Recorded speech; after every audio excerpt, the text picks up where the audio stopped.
Okay, so as I already explained that in 1 year at Fountainhead we have two terms, right?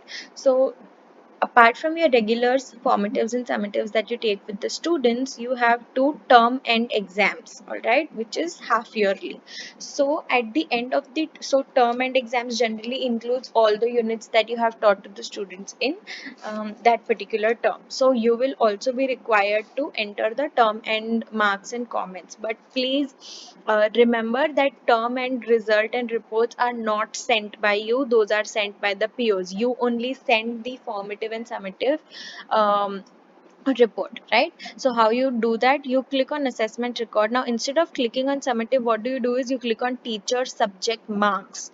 Why teacher subject marks? Is because this is a different portal for sending the term and results. So as soon as I click on teacher subject marks, you can see that I can select my grade, okay, and I can select the subject, then I can select my batch, okay, and since I'm the only teacher in that, so it's automatically selected. And now I'll select. So now you can see that the assessment wise result here, it doesn't show ask you to select the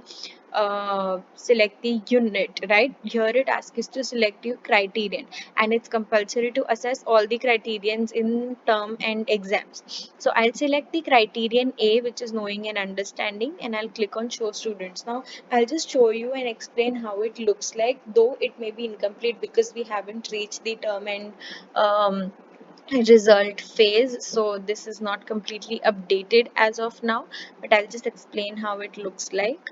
It's going to take a couple of seconds to load, and this portal takes a couple of seconds to load. So you, whenever you're entering marks, make sure you have a strong bandwidth so that you don't lose on your marks. Okay, so as soon as I select, all right, and here you also have an option of unit not assessed, so you won't select that because we are assessing both the units. So right now I have asked Vaibhavi ma'am to enter only the first unit, which is sustainability. I haven't yet asked her to enter the second unit, which is, let's say, law and criminality. So as soon as I tell her to enter those unit, there will be additional two columns over here which will be about law and criminality. So as you can see here, and I have also not entered the marks for criteria for the summative assessment of unit 1, right? So when I will be entering marks, these marks will automatically be here, okay?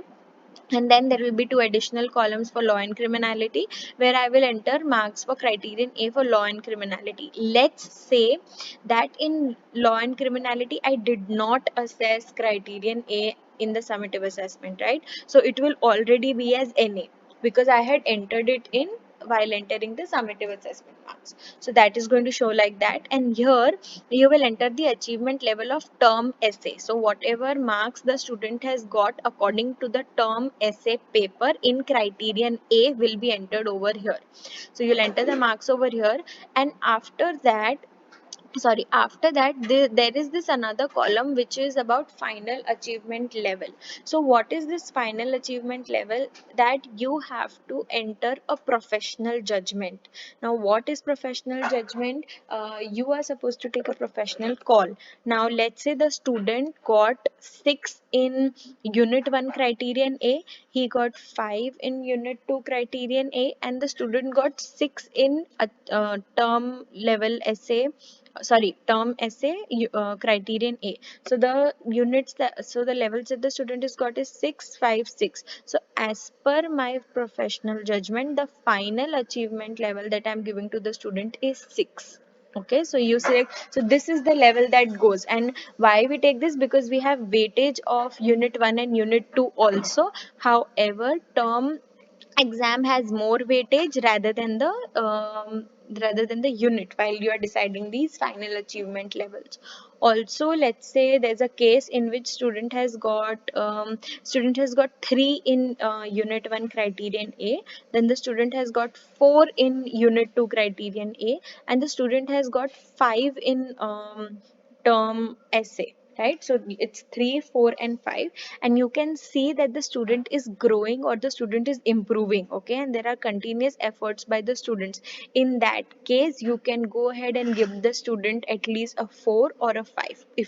If you see that there is very significant improve, you can definitely go ahead for 5. But in case whenever there's a situation where you're confused between two criteria, two levels, it may be a rational choice to select the lower one, because at the first place, if this came to your mind, which means you're doubtful about that, right? So you can definitely select on um, choosing the lower one. So if I'm confused between 4 and 5, I may finally decide 4. This may also be further reviewed by your respective TLs, and in case there is any slightest doubt, confusion, where you are confused what to enter in the final achievement level, you can definitely approach your TL in case of those concerns and queries. All right.